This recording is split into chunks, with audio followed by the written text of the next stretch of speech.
بھارت کے بعد سب سے زیادہ سکھ آبادی کینیڈا میں ہے، جو تقریباً 18 لاکھ کے قریب ہے۔ خالصتان تحریک کے اکثر رہنما کینیڈا میں ہی مقیم ہیں۔ بھارت نے ہمیشہ کئی رہنماؤں کی حوالگی اور ان کی سرگرمیاں روکنے کے لیے کینیڈا پہ دباؤ ڈالا ہے، لیکن ریاست نے اپنے شہریوں پہ کسی قسم کی پابندی عائد کرنے سے انکار کر دیا ہے۔ تقریباً 3 ماہ قبل خبر آئی ہے کہ خالصتان تحریک کے اہم رہنما ہردیپ سنگھ کو کینیڈا کے مغربی صوبے برٹش کولمبیا میں 2 نقاب پوش افراد نے گولی مار دی ہے۔ اس پہ پوری ریاست ہل گئی۔ اعلیٰ سطحی تحقیقاتی کمیٹی بنائی گئی، بڑے پیمانے پر تفتیش ہوئی۔ کینیڈا کو شک تھا کہ بھارت اس میں ملوث ہے اور بھارتی سفارتکاروں کے ذریعے یہ کیا گیا ہے، اس لیے تحقیقات کا دائرہ بھارت تک بڑھانے کا سوچا گیا۔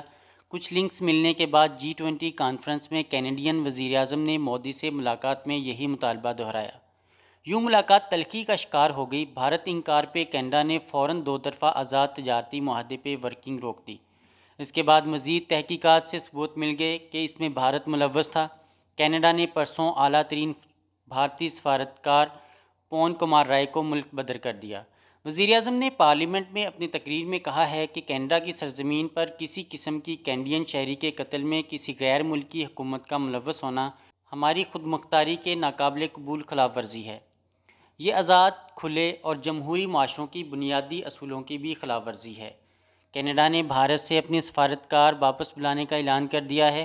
اس کے علاوہ ٹروڈو نے امریکی اور برطانوی ہم منصب سے کال کر کے بھارت کے خلاف دیگر رہنماؤں کو اپنے ساتھ ملانا شروع کر دیا ہے۔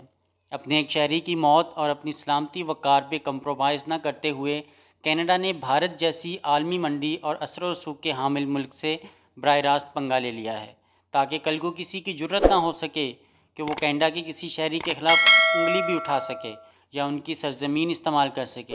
یہ ریاست ہوتی ہے، یہ ماں ہوتی ہے۔